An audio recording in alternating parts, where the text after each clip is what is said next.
siap kerja, turut serta lestari budaya Indonesia tercinta, selaras peradaban dunia. Bismillahirrahmanirrahim. Assalamualaikum warahmatullahi wabarakatuh.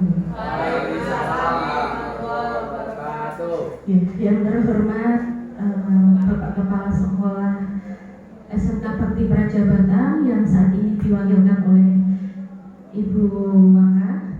Kemudian yang kami hormati Bapak Ibu Guru SMK Bakti Prajabata. Pertama-tama marilah kita panjatkan puji syukur atas kehadiran Allah Subhanahu wa Ta'ala yang senantiasa memberikan kenikmatan kepada kita semua, sehingga pada kesempatan hari ini kita bisa kembali berkumpul pada kegiatan diseminasi pemahaman dan pengamalan budaya positif di SMK Bakti Prajabata oleh Ibu Ayu Wardani, SPDP CGP Angkatan 11 Kabupaten Barat. Bapak Ibu yang kami hormati, langsung saja kita buka kegiatan pada pagi hari ini dengan bacaan basmalah bersama-sama.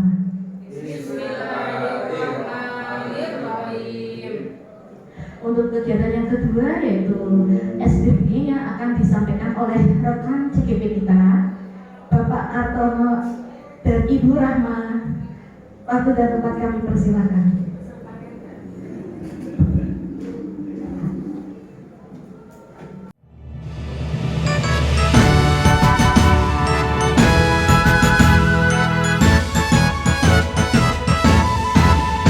SMK Bakti Praja hebat dan jaya. Tepuk semangat. Semangat.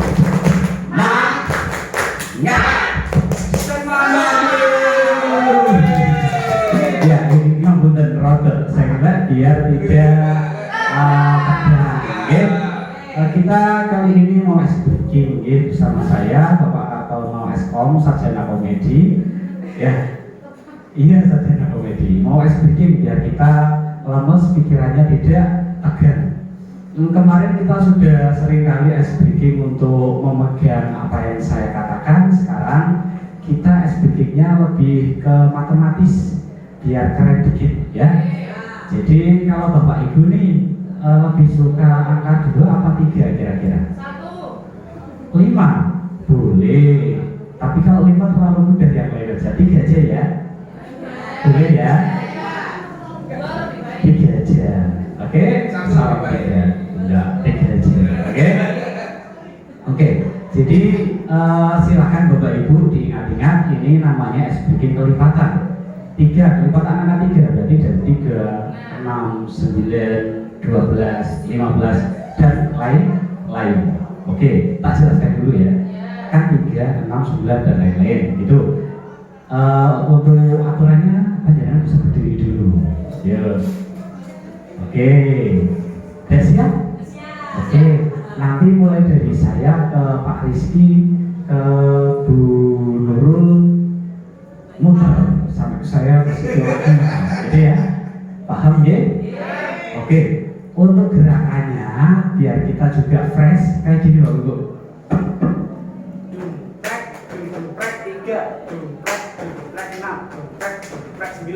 Tapi harus cepat, tidak boleh mikir. Paham ya? Are you ready? Ready. Oke, kita mulai. Dung tek, dung dung tek 3. Tek, dung dung tek. Tek, dung dung tek.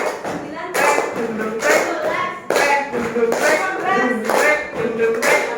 Tek, dung dung tek. Tek, dung dung tek. Tek, dung dung tek. Tek, dung dung tek. 30. Tek, dung dung tek. Tek, dung dung tek. Tek, dung dung tek. Tek, dung dung tek.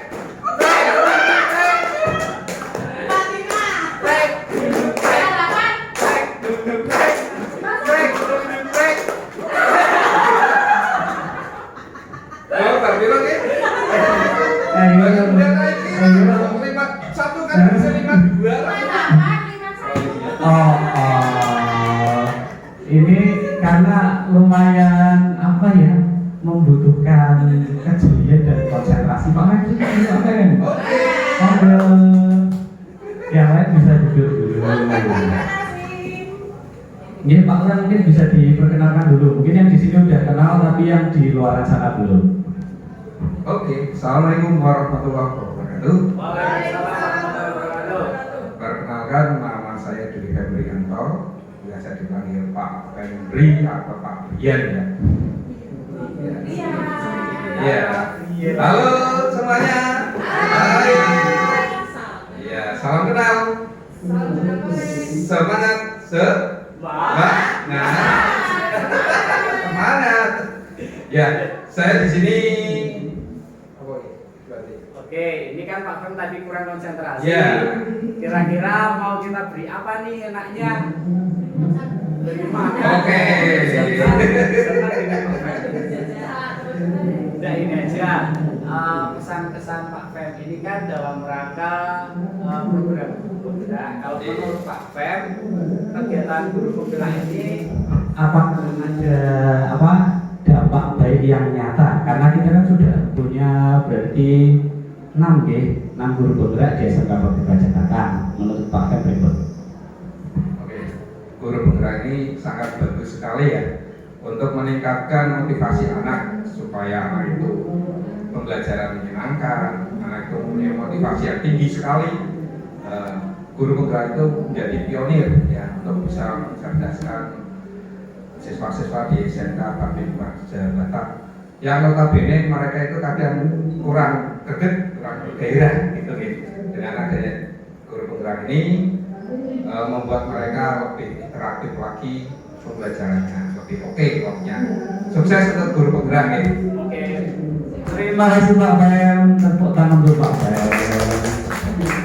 Oke, cukup untuk Pak Fem dan untuk kita semua. Yang penting kita ikuti acara kali ini dengan gembira ya. Tidak ada renung di antara kita. Selamat pagi, matur nuwun. Wassalamualaikum warahmatullahi wabarakatuh.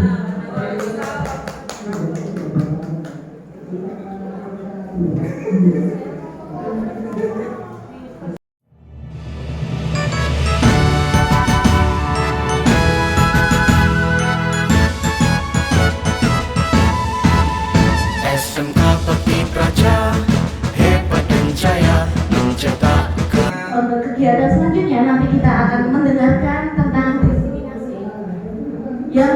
desiminasi pemahaman dan pengamalan budaya positif di SMK Bakti Prajabatang oleh Ibu Ayu Wardani SPDP, beliau CGP Angkatan 11 Kabupaten Batang.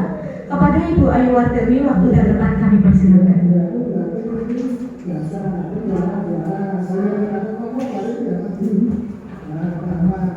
Masuk dulu, tidak apa-apa. Terima kasih. Assalamualaikum warahmatullahi wabarakatuh. Selamat pagi, semangat pagi. Kita sudah tadi diawali dengan doa, rohaninya sudah, jasmaninya sudah ya. Itu sudah dicairkan dengan ice breakingnya Pak Kantono yang sangat-sangat cool, benar-benar cool. Saya ucapkan banyak terima kasih kepada rekan-rekan guru SMK Bakti Prajabatang dan yang mewakili Bapak Kepala Sekolah yaitu Bu Handoko karena sudah mendukung kegiatan saya dalam rangka diseminasi modul 1.4 tentang pengamalan budaya positif di SMK Bakti Prajabatang. Nah, ini merupakan salah satu tugas saya karena di akhir sesi modul 1 ini saya harus menyampaikan beberapa hal penting mengenai budaya positif. Nah, dengan tujuan agar sekolahan apa yang sudah saya pelajari di sini bisa diterapkan lebih lanjut di sekolahan. Kemudian sebelum kita awali materi, kita sepakati dulu kelas kita agar kegiatan hari ini berjalan dengan lancar. Ya, yang saya tampilkan di depan, apakah sudah diterima oleh peserta diseminasi? Yang pertama hadir tepat waktu wisuda ya, jos ini Bapak Ibu guru hadirnya malah lebih dulu peserta daripada pemateri. Kemudian kedua, saling menghargai banget. Rekan-rekan saya itu saling menghargai, saling menghormati, saling menolong. Kemudian yang ketiga, kesepakatan berikutnya, angkat tangan jika berpendapat. Mungkin nanti akan ada sesi tanya jawab atau bahkan berdiskusi dan lain sebagainya dengan angkat tangan lebih dahulu sebelum berpendapat. Dan yang berikutnya menonaktifkan atau silent apabila ada keperluan yang sangat mendesak, jadi bisa di silent artinya. Kemudian yang kelima, mengikuti diseminasi sampai dengan selesai acara selesai. Dan kesepakatan berikutnya, hati senang dan perut kenyang. Oke, sudah sarapan tambah jajan. Motivasi, sebagai motivasi untuk hari ini ya. Saya rasa bisa diterima kesepakatan kelas hari ini ya. Bisa ya? Bisa? Nah, sip. Lanjut ke slide berikutnya. Tujuan diadakannya diseminasi ini yang pertama, agar guru dapat memahami konsep pendidikan menurut Ki Hajar Dewantara yang dihubungkan dengan konsep budaya dan lingkungan positif di sekolah yang berpihak kepada murid. Jadi awal modul 1 ini saya sebagai guru penggerak angkatan 11 itu mempelajari tentang filosofi pendidikan menurut Ki Hajar Dewantara. Itu dibedah lebih lanjut, sejatinya itu kita mengajar itu untuk siapa. Terus nah endingnya ke budaya positif ini, endingnya ke situ tujuan akhirnya. Yang kedua, guru dapat melakukan evaluasi dan refleksi tentang praktek budaya positif dalam pendidikan untuk kesetaraan murid dengan profil pelajar Pancasila. Nah, itu yang paling penting lagi. Kemudian yang ketiga, guru dapat memahami perannya, yaitu membangun. Selain memahami, kita juga harus bisa membangun, menerapkan budaya positif dengan konsep disiplin positif dalam berinteraksi dengan murid. Intinya di situ. Tujuan kita diseminasi hari ini kurang lebih secara global ada 3 hal tersebut. Next. Nah, ini secara garis besar nih, dari modul 1 ini saya mempelajari ada 4 submodul. Yang pertama tentang memahami filosofi Ki Hajar Dewantara. Dengan memahami filosofi Ki Hajar Dewantara, kita bisa menjiwai nilai dan peran seorang guru, terutama sebagai guru penggerak. Nah, di situ dijelaskan lebih lanjut. Ada aplikasi-aplikasi tertentu untuk menerapkan hal-hal berikut tersebut, nilai dan peran guru penggerak. Kemudian terkoneksi lagi dengan materi yang berikutnya, yakni menyusun visi sesuai dengan inquiry apresiatif. Itu tidak saya jelaskan di sini, nggak terlalu lebar. Ini hanya globalnya saja. Jadi setelah kita mendapatkan nilai dan peran guru penggerak, kita harus sebagai seorang guru, terutama nggak hanya guru penggerak saja ya. Sebagai seorang guru itu kita harus punya visi. Visi kita itu ngajar itu mau apa, mau bagaimana, untuk membentuk, untuk memberi pembelajaran ke murid itu kita harus punya visi. Visi di sini bisa nanti diangkat sebagai visi sekolah, diangkat dari visi kita sendiri. Nah, yang berikutnya, koneksi yang berikutnya, membangun budaya positif. Nah, dari ketiga hal tadi merupakan tolak ukurnya. Jadi bisa membentuk sebagai fondasi, membentuk budaya positif di lingkungan sekolah, dan endingnya itu akan mewujudkan generasi cerdas dengan karakter profil pelajar Pancasila sesuai dengan tujuan di kurikulum Merdeka. Ya, profil pelajar Pancasila itu. Terus kemudian, nah di sini merupakan ini secara koneksi antar materinya dari modul 1 sampai modul 1.1 sampai 1.4 hingga akhirnya kita bisa bertemu di sini untuk pemaparan diseminasi mengenai budaya positif. Jadi budaya positif ini merupakan pembungkusnya ya. Jadi di dalamnya itu terdapat filosofi Ki Hajar Dewantara, nilai peran guru penggerak, dan visi guru penggerak. Yang pertama kalau filosofi Ki Hajar Dewantara ini mungkin istilah-istilah seperti ini mungkin baru saja didengar oleh guru-guru ya, yang belum ikut guru penggerak. Nah, kalau yang sudah mungkin sudah tidak asing lagi, terus meletek ini. Nah, budaya positif filosofi guru Ki Hajar Dewantara dengan menjalankan budaya positif di sekolah, maka akan mempermudah dalam tercapainya tujuan pendidikan nasional sesuai dengan filosofi Ki Hajar Dewantara, yakni pendidikan yang berpihak kepada murid, ya, memerdekakan murid. Jadi kita itu hanya fasilitator saja.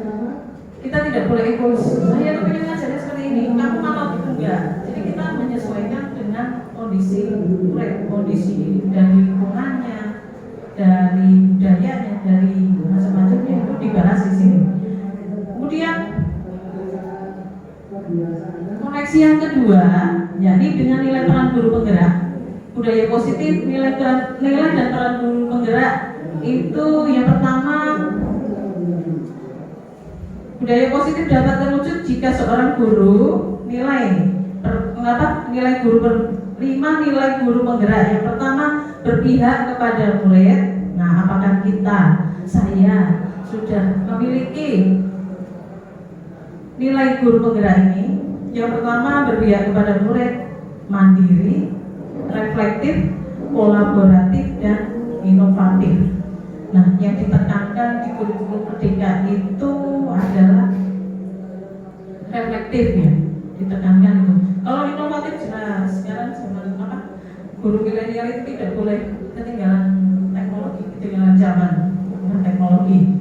Kolaboratif, kita harus selalu kolaborasi dengan rekan sejawat, ya. Antar mapel, beda mapel, apalagi lebih bagus lagi. Berpihak kepada murid jelas tadi seperti yang sudah saya jelaskan, memberi kebebasan kepada siswa untuk mengeksplor. Jadi kita hanya memfasilitasi. Itu mandiri dan inovatif.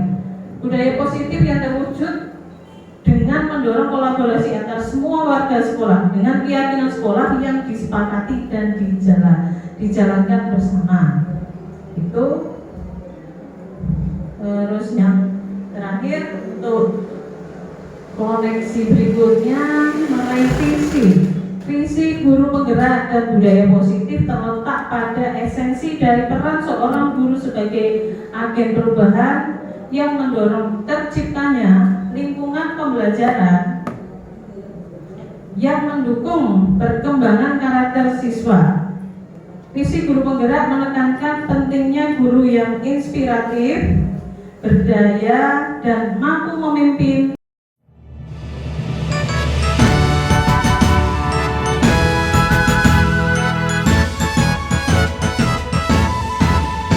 SMK Bakti Praja, hebat dan jaya mencetak. Ya, saya lanjut ya. Kemudian yang berikutnya, coba kita perhatikan tayangan di depan, slide di depan. Apakah Bapak atau Ibu guru yang di sini setuju dengan pernyataan ini? Yang pertama, disiplin itu berkaitan dengan tata tertib. Kira-kira setuju atau tidak? Setuju? Setuju. Kemudian yang kedua, apakah hukuman dapat mendisiplinkan murid atau anak? Kalau dulu ya, Dulu. tidak berlaku. Berarti banyak pandangan ya ini ya. Yang kedua. Oke, yang ketiga, pemberian hukuman dengan hal positif seperti membaca atau membersihkan halaman sekolah dapat meningkatkan disiplin anak. Apakah Bapak Ibu guru di sini setuju? Kira-kira setuju atau tidak? Kalau diterapkan di sekolah kita, yang nomor 3, memberikan hukuman yang positif. Jadi kita kan tidak boleh nyuruh push up, nyuruh lari, iya. Jadi disuruh membersihkan yang bermanfaat untuk sekolah, untuk dianya sendiri. Kira-kira Setuju atau tidak? Setuju. Oke. Kemudian terakhir ini nggak usah banyak-banyak ya. Memberi penghargaan dapat meningkatkan motivasi belajar anak. Apakah setuju? Setuju. Oke. Nah, berdasarkan pernyataan-pernyataan ini akan saya lanjut di materi berikutnya, yakni konsep utama modul budaya positif. Nah, ini inti diseminasi hari ini tentang budaya positif. Di sini ada 6 aspek, 6 elemen. Yang pertama, perubahan paradigma belajar, cara berpikir belajar itu bagaimana. Yang kedua, disiplin positif itu sendiri. Terus yang ketiga, kebutuhan dasar manusia. Kemudian yang keempat, elemen keempat, motivasi perilaku manusia. Yang kelima, posisi kontrol. Posisi kontrolnya kita sebagai seorang guru itu nanti ada identifikasinya sendiri-sendiri. Dan yang keenam, membuat keyakinan kelas. Keyakinan kelas biasanya di awal pertemuan pelajaran baru itu kita harus membuat keyakinan kelas terlebih dahulu untuk memulai pembelajaran. Dan yang terakhir, segitiga restitusi. Mungkin dari keenam hal yang saya sebut ini ada beberapa yang baru Bapak Ibu dengar nih.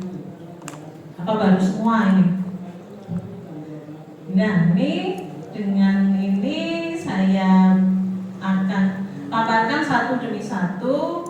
Semoga bermanfaat untuk Bapak Ibu guru semua. Yang pertama mengenai perubahan paradigma pembelajaran. Nah, pembelajaran yang dirancang itu berdasarkan prinsip pembelajaran yang berdiferensiasi. Nah, inti dari kurikulum Merdeka di sini adalah pembelajaran yang berdiferensiasi, sehingga setiap siswa itu belajar sesuai dengan kebutuhan dari tahap perkembangannya dalam rangka lagi-lagi ya untuk mewujudkan profil pelajar Pancasila.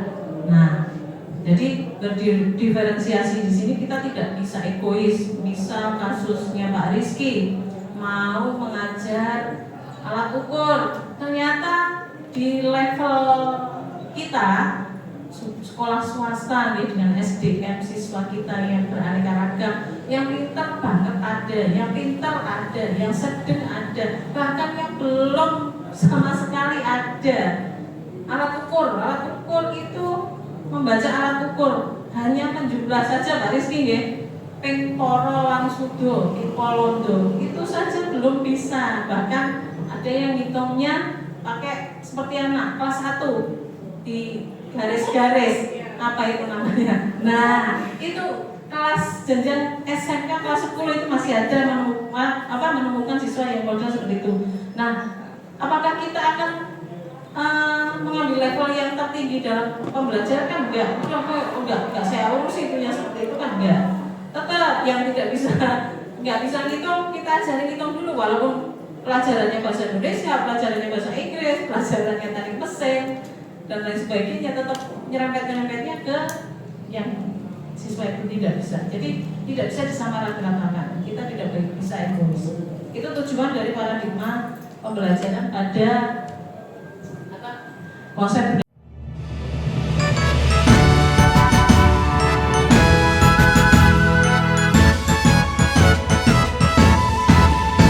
SMK Peti Praja hebat dan jaya mencetak budaya positif ini.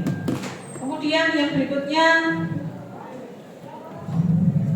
berikutnya tentang disiplin positif, ya. Disiplin positif. Nah, dalam budaya kita makna kata disiplin itu dimaknai menjadi sesuatu yang dilakukan seseorang pada orang lain untuk mendapatkan kepatuhan. Kita cenderung menghubungkan kata disiplin dengan ketidaknyamanan, ya. Tidak disiplin ya tidak nyaman, intinya itu. Karena intinya berarti tidak mengikuti aturan, kan. Nah, sedangkan disiplin positif ini sendiri merupakan salah satu cara penerapan disiplin yang bertujuan untuk menumbuhkan kesadaran serta memberdayakan anak untuk melaksanakan sesuatu tanpa imbalan penghargaan, tanpa ribut, tanpa paksaan, tanpa ancaman dan hukuman. Padahal tadi di depan kan beberapa pernyataan yang saya tampilkan di depan, di atas itu di slide, ada salah satunya kan memberikan penghargaan untuk meningkatkan motivasi belajar. Nah, ternyata di dalam modul ini disebutkan, ya, ternyata apa? Untuk menumbuhkan disiplin positif itu tidak harus melulu dengan ribet, dengan penghargaan. Nah, mengapa? Nah, nanti akan kita kupas lagi pada bahasan berikutnya. Kemudian yang berhubungan dengan disiplin positif, di dalam disiplin positif itu ada nilai-nilai kebajikan. Nilai-nilai kebajikan. Apa definisi dari nilai-nilai kebajikan? Yakni nilai yang disepakati bersama, terlepas dari keberagaman suku bangsa, perbedaan suku, budaya, agama, bahasa maupun latar belakangnya. Nilai-nilai kebajikan itu bisa dilihat dari beberapa sudut pandang. Yang pertama dari profil pelajar Pancasila. Ada berapa elemen di profil pelajar Pancasila? Kira-kira ada berapa? Profil pelajar Pancasila di depan sudah ada itu. Yang pertama beriman dan bertakwa pada Tuhan yang Maha Esa. Kemudian berakhlak mulia, berkebinekaan global, gotong royong, mandiri, kreatif, dan bernalar kritis. Kemudian berdasarkan sudut pandang IBO Primary Years Program atau PYP, nilai-nilai kebajikan apa saja yang ada di dalamnya? Yang pertama, toleransi, rasa hormat, integritas, mandiri, menghargai, antusias, empati, pengetahuan, kreativitas, kerjasama, percaya diri, dan komitmen. Nah, sedangkan menurut sudut pandang keterampilan hidup, life skill, inti dari nilai-nilai kebajikan yakni dapat dipercaya, lurus hati, pendekatan yang aktif, tidak merendahkan orang lain dan memberikan terbaik dari diri, memberikan yang terbaik pada orang lain dari diri sendiri. Tuh, nah kalau kita di menyesuaikan kurikulum Merdeka, kita menggunakan nilai-nilai kebajikan yang ada pada profil pelajar Pancasila. Ya, beriman bertakwa, berakhlak mulia, berkepentingan global, gotong royong, mandiri, kreatif, dan bernalar kritis. Itu. Next. Hebat dan jaya mencetak generasi bangsa bertakwa, berakhlak mulia, majulah, jayalah sekalian. Dasar manusia ini terintegrasi juga dalam disiplin positif. Untuk mengetahui, untuk membreakdown disiplin positif itu salah satunya dengan memahami kebutuhan dasar manusia. Kebutuhan dasar manusia itu apa? Kebutuhan dasar manusia adalah segala sesuatu yang kita lakukan untuk mendapatkan apa yang kita inginkan. Seluruh tindakan yang kita lakukan itu memiliki tujuan tertentu. Dan semua usaha terbaik yang kita lakukan adalah dalam rangka agar kebutuhan dasar kita terpenuhi dengan baik. Nah, kebutuhan dasar manusia itu ada 5 hal ya. Yang pertama, bertahan hidup. Pasti itu bertahan hidup. Kemudian kekuasaan atau penguasaan. Ya, kasih sayang, cinta, kasih sayang, dan rasa diterima.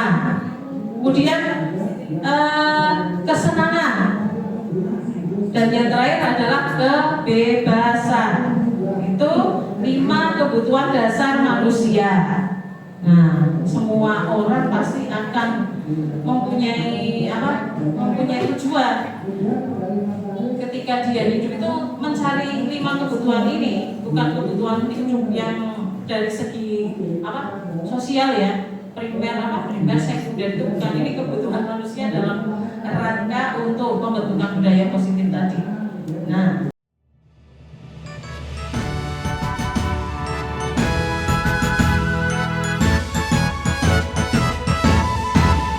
SMK Bekti Praja, hebat dan jaya mencetak ke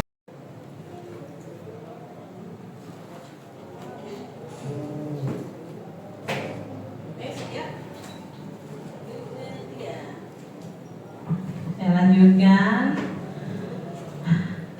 Dan tidak ngantuk ini ya. Pertanyaan pemantik ini. Ini kita dihadapkan oleh sebuah kasus yang dihadapi oleh Ibu Ambar. Ibu Ambar ini adalah teman saya di SMK SMK Jaya. SMK Jaya tetangga sebelah, kota tetangga sebelah. Nah, Ibu Ambar, guru wali kelas 10 TM di SMK Jaya, sedang bingung menghadapi ulah salah satu murid di kelasnya, namanya Doni. Beberapa anak di kelas 10 TM telah datang padanya dan mengeluhkan bahwa Doni seringkali meminta bekal makan siang teman-temannya dengan paksa. Nah, jika Anda menghadapi situasi seperti Ibu Ambar, apa yang Anda lakukan? Menurut Anda, kira-kira apa alasan Doni melakukan hal itu? Ya, Doni lapar, terus kemudian apa lagi? Nah, nggak dibawain bekal sama orang tua. Terus apa lagi? Kira-kira dengan menindas teman-temannya, Doni merasa apa itu? Gurunya mencari pikiran dari orang tuanya. Oh, guru siswanya, Doninya, gurunya. Oh, ya. Keluarganya seperti apa? Terus kira-kira apa lagi? Sesuai dengan 5 kebutuhan dasar manusia yang saya jelaskan tadi, kekuasaan. Kalau berdasarkan kekuasaan, berarti kan dia kalau mungkin menunjukkan bahwa di kelas itu saya itu kuat. Ya, itu ya. Nah, bisa jadi. Nah, ayo kita kupas satu persatu berdasarkan 5 kebutuhan dasar manusia. Penjelasannya gimana Pak Pem? Yang pertama Pak Pem, yang bertahan hidup. Kebutuhan untuk bertahan hidup Pak Pem. Dalam kasus Doni tersebut, apabila jawaban Doni ketika ditanya oleh Ibu Ambar adalah, ini kalau dilihat dari sudut pandang 5 kebutuhan dasar manusia tadi ya, apabila jawaban Doni ditanya oleh gurunya itu karena dia lapar dan orang tuanya, benar Bu Kirana tadi, lapar dan orang tuanya tidak membawakan bekal makan siang, maka kebutuhan dasar yang sedang dipenuhi oleh Doni adalah kebutuhan untuk bertahan hidup, survival. Itu kalau siswa kita ditanya, kamu apa? Oh, saya tidak ngeleh, orang dokter nggak dibawain bekal sama ibu, itu untuk bertahan hidup. Karena sekolah kan sampai sore nggak makan, pingsan ya. Terus kalau dilihat dari kebutuhan kasih sayang dan rasa diterima, nah ini apabila Doni menjawabnya alasannya mengambil bekal temannya karena dia merasa senang temannya sehingga memperhatikan. Dengan mengambil bekal itu teman-temannya memperhatikan dia, jadi caper ya, caper, tidak karena makanannya, biar dia diperhatikan teman-temannya. Nah itu karena pengen itu kasih sayang dan rasa diterima. Melaporkan diri pada gurunya memberitahu orang tuanya sehingga orang tuanya jadi memperhatikan dia. Jadi tidak hanya temannya saja, tapi dia juga mencari perhatian orang tua. Tidak terlalu diperhatikan oleh orang tua. Itu sesuai dengan pernyataan Bu Rahma tadi ya ini ya. Yes, ini kebutuhan dasar yang sedang dipenuhi Doni adalah kebutuhan akan kasih sayang dan rasa diterima. Kemudian yang ketiga, penguasaan, kebutuhan atas kemampuan. Nah, kalau ini saya cenderung yang ini karena saya mungkin backgroundnya bareng murid-murid cowok gitu. Kekuasaan ini. Jadi dalam kasus ini misal kalau ditanya saya itu merasa biar merasa kuat di antara teman-teman yang lainnya. Jadi saya selalu minta bekal teman-teman. Nah itu kebutuhan dasar manusia berdasarkan penguasaan, pengakuan atas kemampuan. Berarti itu apa? Ketua geng. Itu ya.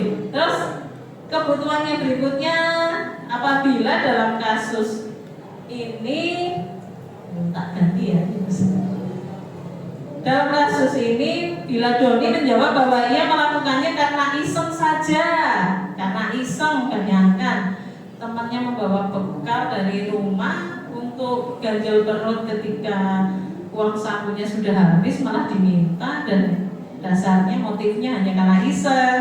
Dan ia menikmati ekspresi wajah teman-temannya yang kesal karena ambil makanannya, dan menurut dia ekspresi teman-temannya itu lucu. Artinya Doni sedang berusaha memenuhi kebutuhannya akan kesenangan. Aneh udah nih kalau saya. Mungkin kita punya murid yang modelnya seperti itu ya. Dari kelima kebutuhan dasar manusia kita menemukan yang seperti itu. Yang egois dan yang kelima. Nah, kemudian satu lagi, ada satu lagi kebutuhan dasar manusia mengenai kebebasan. Bila jawaban Doni dalam kasus di atas adalah bahwa dia merasa bosan dengan bekal makanan dari orang tuanya, dari ibunya, selalu membawakan bekal yang itu saja. Nah, oleh karena itu dia ingin mencoba makanan teman-temannya. Ini Doni ngawur ini loh. Teman-temannya yang beraneka ragam, bukan hati menu. Apakah di sini bawa bekal juga murid kita?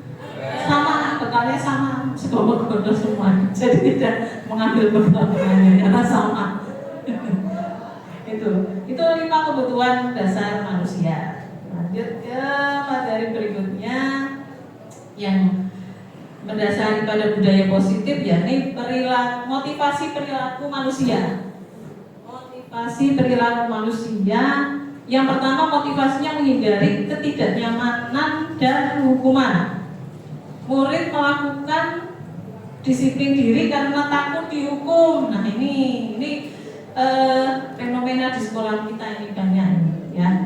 Jadi padahal kita sudah mau menerapkan gerakan sekolah menyenangkan. Jadi kita sudah tidak mengurangi hukuman fisik. Di depan ketika anak terlambat disuruh menulis kata tertib, terus disuruh membaca bacaan Al-Fatihah atau atau malah kadang anaknya sholat 2 itu tidak mau, malah milih belok, bablas bolos, malah dia request sendiri, saya mau masuk kalau hukumannya lari, kalau hukumannya push up. Nah ini yang dalam penerapan saya dan rekan-rekan di sini juga kadang dilemanya di situ. Kita tidak boleh buang programnya, wala kurikulum kan gerakan sekolah menyenangkan, sedangkan anak kita sendiri itu kadang tidak bisa dielus ya. Ini guru-guru yang baru juga itu kali banyak pengalamannya nanti.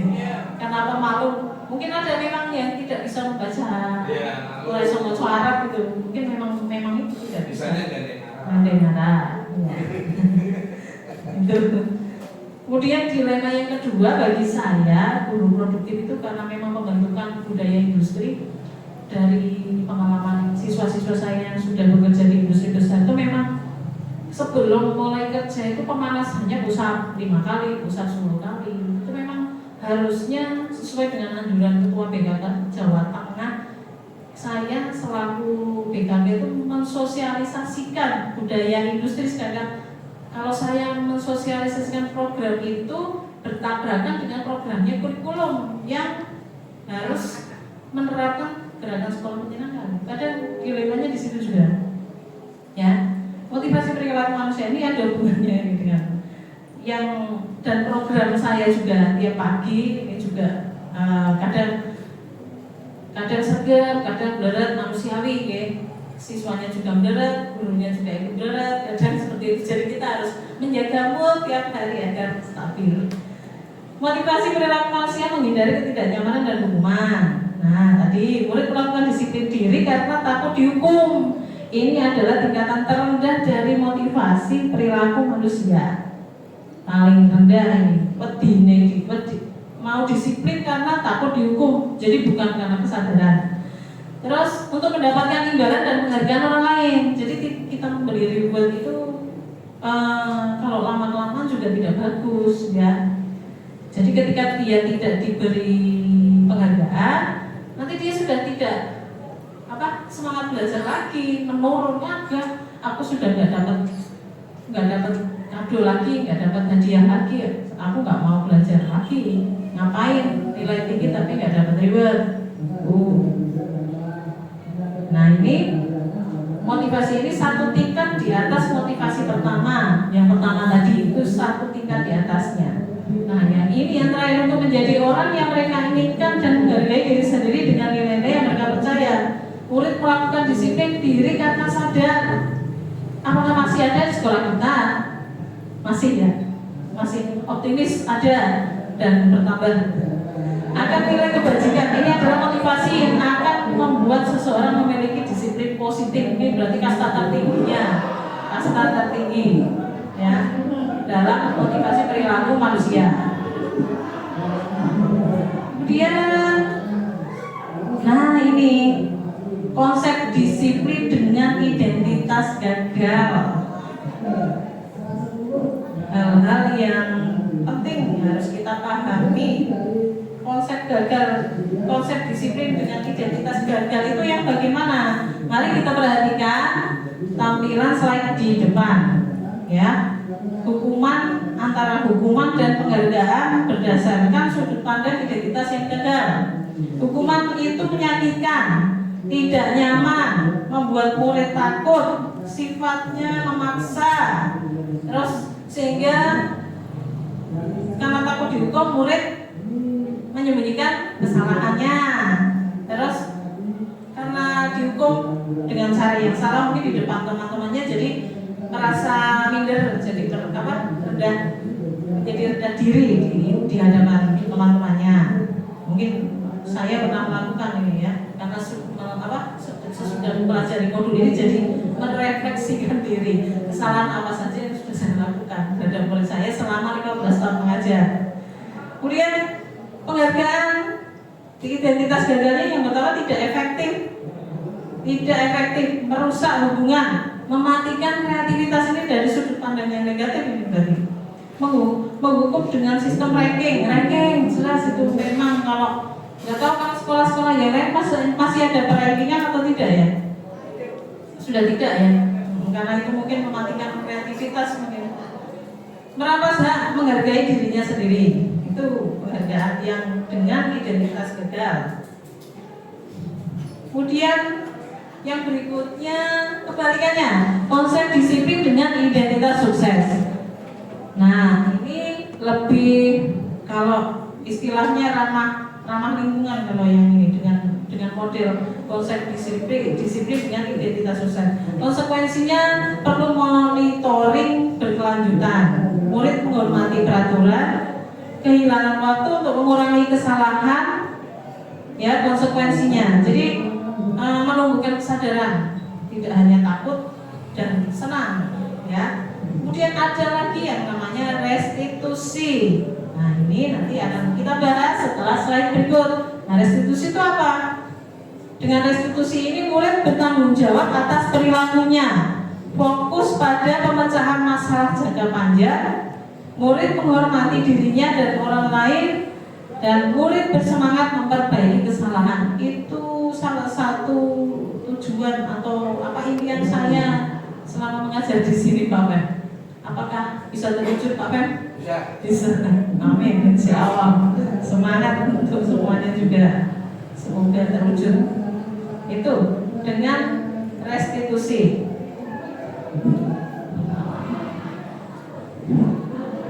Lanjut ke konsep disiplin pendekatan restitusi. Apa itu restitusi? Ini mungkin baru didengar oleh Bapak Ibu guru di sini ya. Restitusi sama ketika saya mempelajari modul ini pun saya baru tahu ada istilah restitusi dalam menyelesaikan masalah pada siswa. Pas sekali dengan guru BK ini. Mungkin sudah dibahas di mata kuliah dulu di bimbingan konseling ya mungkin ya. Mas. Ya. Pengertian restitusi. Ini nih tujuannya itu salah satu cara untuk menanamkan disiplin positif pada siswa, pada murid. Pengertiannya proses menciptakan kondisi bagi murid untuk memperbaiki kesalahan mereka sehingga mereka bisa kembali pada kelompok mereka dengan karakter yang lebih kuat. Jadi modelnya pendekatan kalau restitusi intinya. Jadi tidak langsung menghakimi kamu salah, kamu dihukum, kamu pintar, kamu dapat hadiah, bukan seperti itu. Jadi restitusi itu pendekatan. Apakah kita bisa menerapkannya? Tingkat kesabaran kita itu bisa nyambung nggak dengan restitusi ini? Sebagai manusia biasa ya. Ciri-ciri restitusi. Nah ini lebih detailnya. Bukan menebus kesalahan, namun belajar dari kesalahan. Kemudian memperbaiki hubungan. Tawaran bukan paksaan. Menuntut untuk melihat ke dalam diri. Mencari kebutuhan dasar yang mendasari tindakan. Fokus pada karakter bukan tindakan. Menguatkan dan fokus pada solusi. Nah intinya pokoknya pendekatan kalau dia restitusi ya. Jadi kita sebagai guru harus menerapkan restitusi ini. Yuk kita perhatikan kasus di depan ya. Kita jarang memberi PR ke siswa ini sebenarnya. Guru paling bijaksana itu guru sini tidak pernah kasih banyak PR ke siswanya. Siswa sering tidak mengerjakan PR. Kalau hukuman biasanya apa Pak Feb? Kalau tidak mengerjakan PR, kalau hukuman biasanya suruh mengerjakan lebih dari satu kali. Bolak-balik satu buku full itu kalau hukuman ya.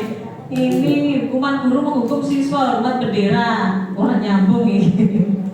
Guru marah dan takut. Kalau hukuman konsekuensi, kalau konsekuensi itu guru memberikan konsekuensi untuk mengerjakan PR-nya saat istirahat atau dikerjakan sebanyak 4 kali. Ya pas. Guru tegas. Nah dalam hal ini guru tegas dan siswa menghormati peraturan. Kemudian kalau restitusi, nah ini yang pendekatan tadi Bu ya. Guru menanyakan keyakinan kelas dirinya dan membantu siswanya untuk menyelesaikan masalah. Berarti seperti detektif ya. Kamu kok tidak mengerjakan PR kenapa? Ini dicari penyebabnya apa? Kan mungkin mereka biasanya apalagi sudah siswa SMK tuh modelnya tertutup ya, tidak mau tahu. Kita juga semuanya langsung marah-marah dan tidak mau tahu kenapa dia dan melakukan kesalahan. Jadi sepihak toh. Nah, dengan restitusi ini guru lebih terbuka dan siswa menghormati dirinya dan orang lain. Sangat bertolak belakang dengan hukuman. Ya, kalau hukuman kan fisik. Intinya kan fisik loh. Guru marah, siswa takut atau bahkan siswa bahkan tidak menghargai sama gurunya. Enggak, aku nggak mau ketemu Pak, itu mesti dihukum. Jadi seperti itu. Nah, jadi dalam menyelesaikan masalah tidak harus dengan hukuman Pak Fem. Kita refleksi Pak Fem ya. Saya termasuk sering memberi hukuman ke anaknya, tapi suka anak saya kalau beri hukuman. Next.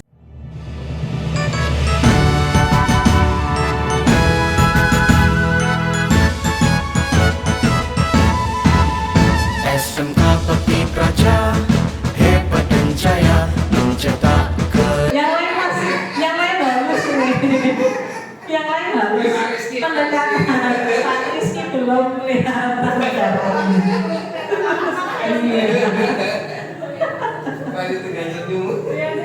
saya sama Pak Fem podo dengan senyuman. Terus 5 posisi kontrol guru. Ada 5 sebagai dalam menjalankan tugas. Tidak hanya mengajar, jadi kita di kelas itu kompleks. Tidak hanya transfer ilmu saja, ngajari ilmu, ngajari pelajaran, ngajari ini, ngajari itu, tapi di dalamnya tiap hari itu kita ketemu masalah anak, masalahnya macam-macam itu, masalahnya kompleks. Nah, kita harus memposisikan diri seperti pada posisi kontrol ini. 5 posisi kontrol. Ya. Yang pertama sebagai penghukum, jelas itu nek guru ki mesti ono posisinya sebagai penghukum, dan itu memang mau tidak mau ya diharuskan sih agar siswa juga tahu kesalahannya. Terus yang kedua, pembuat merasa bersalah, hampir sama. Hukum mesti urusannya kalau bersalah. Terus yang ketiga, nah ini middle-nya, tengah-tengahnya, sebagai teman juga posisinya kita jangan terlalu jahil dengan siswa, kita juga pendekatan dengan siswa dengan teman. 4, sebagai pemantau, dan yang kelima sebagai manajer seperti di perusahaan besar ya, manajer ya. Yuk kita kupas lagi contoh penerapan 5 posisi kontrol. Yang pertama sebagai penghukum, ini kata-kata yang bisa digunakan ya. Apabila muncul ungkapan seperti ini berarti kita sebagai apa? Di 5 posisi kontrol ini. Yang pertama sebagai penghukum, patuhi aturan sekolah, lalu berdiri di pintu kelas. Itu sebagai penghukum. Kalau pembuat merasa bersalah, berapa kali bu guru harus, ini ungkapannya, kata-kata yang biasa digunakan agar kita sebagai seorang pembuat merasa bersalah ya, posisinya sebagai pembuat merasa bersalah. Berapa kali bu guru harus memberitahu kamu, bu guru kecewa dengan kamu. Nah itu salah satu ungkapan, contoh kata yang digunakan membuat merasa bersalah. Kemudian tadi posisi kontrol sebagai teman, ayolah yang tertib buat bu guru bangga, kali ini tidak apa-apa kamu salah. Nah, itu sebagai teman ya. Nah kalau pemantau, kamu sudah melanggar apa, peraturan apa, dan konsekuensinya apa, itu pemantau. Nah kalau penerapan sebagai manajer, kata-kata hari ini, kata-kata yang bisa digunakan yang muncul, apakah kamu tahu kesalahanmu? Kira-kira bagaimana kamu akan memperbaiki kesalahanmu? Nah dari 5 posisi kontrol tadi, baik posisi yang manakah yang pernah Bapak Ibu guru terapkan di kelas ketika menghadapi siswa yang bermasalah di kelas? Sepele, kalau kita paling berangkatnya terlambat, tidak ikut apel, di kelas main HP, terus apalagi tidak mengerjakan tugas, itu silakan memposisikan diri sebagai apa, sesuai dengan 5 posisi kontrol di sini ya. Itu jadi materi ini tuh di PPG juga ada, di saya CGP juga ada. Nanti Bapak Ibu guru pasti menemukan materi-materi ini, dan memang bermanfaat, membuat lebih dewasa. Walaupun sudah guru budaya sudah tua ini mendapatkan materi seperti ini, jadi lebih dewasa. Oh banyak kurangnya ternyata, masih muda alhamdulillah. Masa dia tua gitu ya. Ternyata masih banyak kekurangannya, walaupun saya sudah 15 tahun mengajar, ternyata belum sempurna menerapkannya ya. Itu sebagai refleksi. Oke, itu next.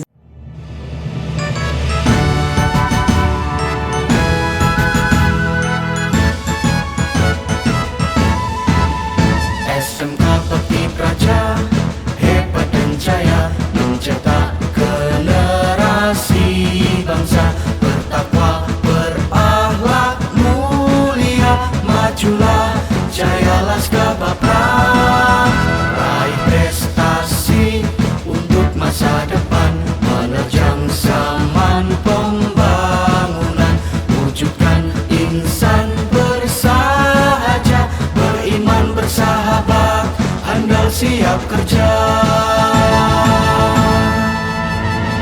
Turut serta lestari budaya Indonesia tercinta, selaras peradaban dunia, insan cendekia, berkibar Panji Bakti Praja, berkibar seluas samudra, wujud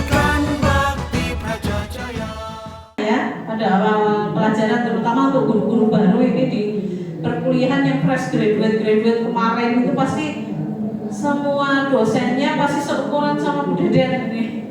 Pasti mereka pada awalnya mengajarkan tentang bagaimana membuat keyakinan kelas. Ya, jadi sebelum memulai itu kita harus membuat peraturan ikatan dulu dengan anak-anak yang namanya keyakinan kelas tadi. Metode, yakni metode untuk menimbulkan kembali disiplin positif yang didasari oleh motivasi dari dalam diri. Implementasi keyakinan kelas dilatar belakangi bahwa ditemukannya beberapa murid yang masih diingatkan untuk melakukan tindakan kebaikan dan kedisiplinan. Ya, yang jelas ini intinya hanya untuk kedisiplinan, mengingatkan kembali. Membuat keyakinan kelas. Membuat keyakinan kelas. Yang pertama itu lebih abstrak dari peraturan, lebih abstrak, berarti lebih jelas lagi, lebih singkat lagi dari peraturan. Kalau peraturan kan kalimatnya panjang, ya. Tidak boleh ini. Nah, kalau keyakinan kelas harus lebih simpel, lebih abstrak dan mudah diingat, ya. Berupa pernyataan universal, dibuat dalam bentuk kalimat positif. Jadi ketika membuat memang langkah-langkahnya kan seperti itu. Yang pertama curah pendapat dulu dengan siswa. Jadi mereka mau menginginkan kelas impian yang bagaimana biasanya. Terus anak-anak suruh menulis ke depan, ditulis kelas impiannya itu seperti apa. Kemudian muncul peraturan kelas dipersempit lagi menjadi keyakinan kelas. Jadi tidak ada jangan membuang sampah sembarangan, dibuat menjadi kalimat yang positif untuk keyakinan kelas ini. Berarti apa? Menjaga kebersihan. Jadi kalimat positif seperti itu. Dilarang mengganggu teman. Jadi kalimat positif atau kata-kata yang positif. Menghargai, saling menghargai, saling menghormati. Itu namanya keyakinan kelas. Nah sekarang kan sudah lagi ngetren-ngetrennya kan menghias kelas. Jadi keyakinan kelas itu harus disusun, dibuat agar bisa terbaca oleh semua anggotanya, siswa di kelas. Ya. Dibuat dalam bentuk kalimat positif tadi, singkat, mudah diingat, sesuai dengan kondisi kelas dan sekolah agar mudah diterapkan. Umum kalau keyakinan kelas itu umum. Ya kalau kita kan sesuai dengan kedewasaannya ya SMK, berarti intinya biasanya membuli. Kalau membuli kalimat positifnya berarti apa itu? Saling menghargai masuk ya, menghargai, menghormati masuk di situ ya. Bagus. Kemudian dalam pembuatannya semua warga sekolah juga harus dilibatkan, termasuk di situ berarti diketahui oleh bapak kepala sekolah dan wakil kurikulum yang mendukung pembelajaran. Itu untuk keyakinan kelas. Kemudian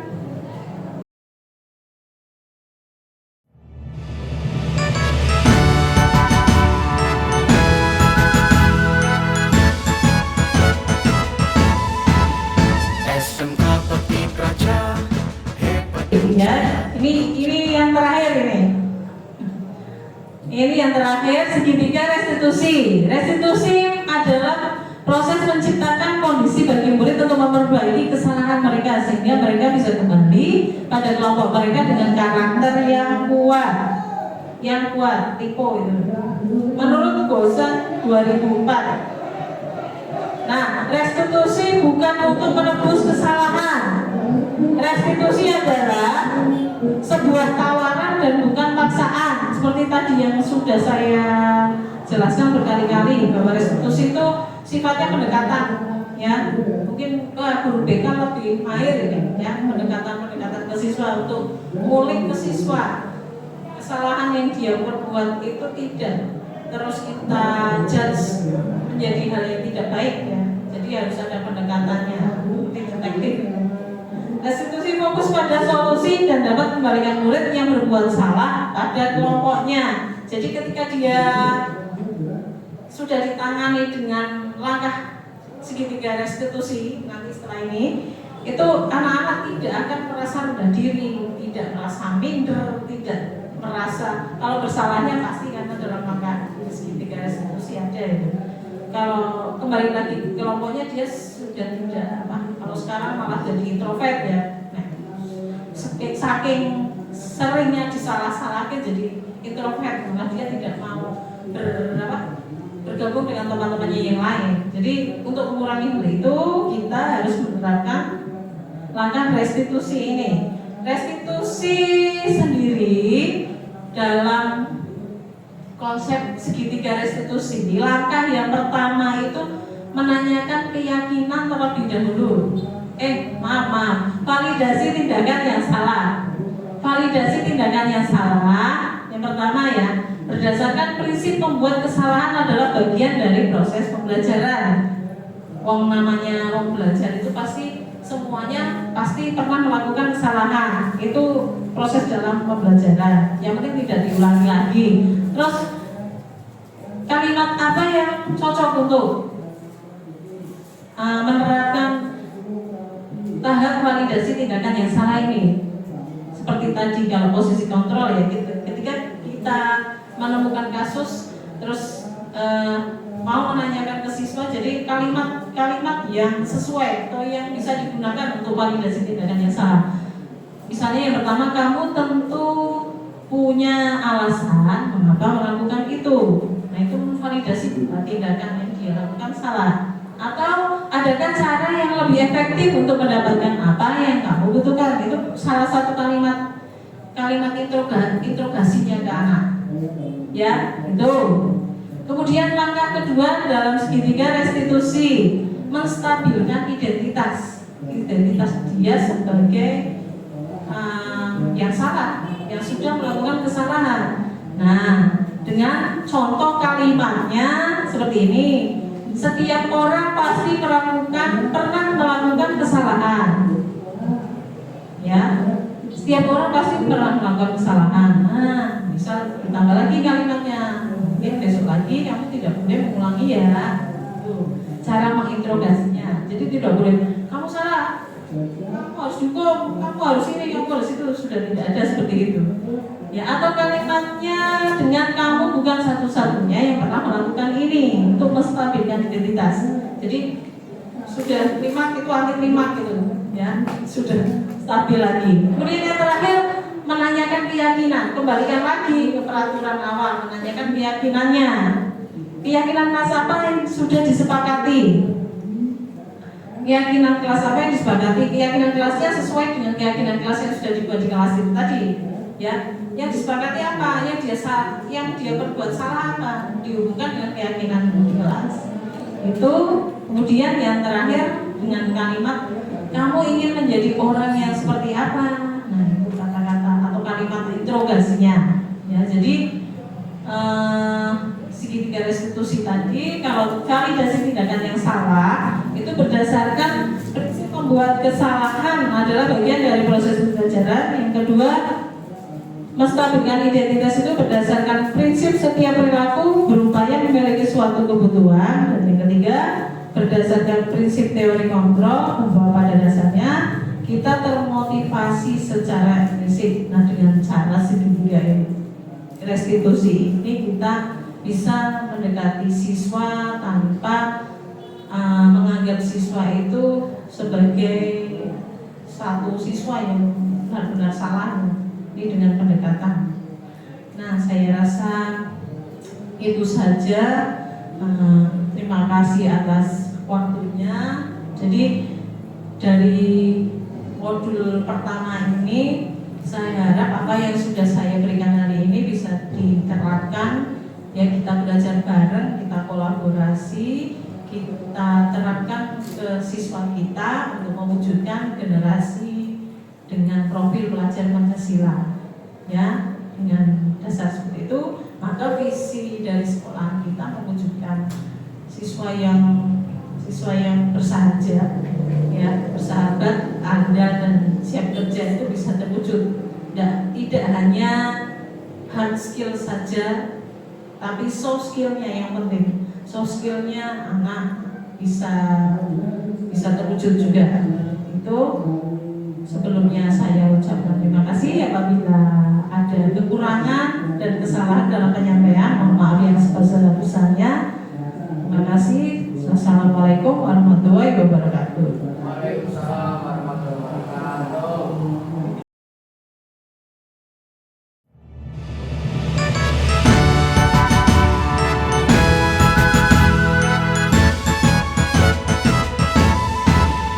SMK Bekti Praja, hebat dan jaya mencetak. Terima kasih Ibu Ayu Wardani yang telah memaparkan diseminasi hari ini. Tadi tentang apa Bapak Ibu? Tentang apa saja coba? Profil pelajar Pancasila dan apa lagi? Implementasi budaya positif di sekolah. Dan apa lagi? Restitusi. Semoga apa yang dipaparkan oleh Ibu Ayu Wardani pada siang hari ini bermanfaat dan dapat diterapkan oleh Bapak Ibu guru di sekolah ya. Amin. Untuk kegiatan hari ini saya rasa kita bisa cukupkan sekian ya. Sebelumnya marilah kita tutup kegiatan pada hari dengan bacaan hamdalah bersama-sama. Alhamdulillahirabbil alamin. Terima kasih Bapak Ibu. Silakan bisa melanjutkan kegiatan masing-masing. Selamat siang. Wassalamualaikum warahmatullahi wabarakatuh.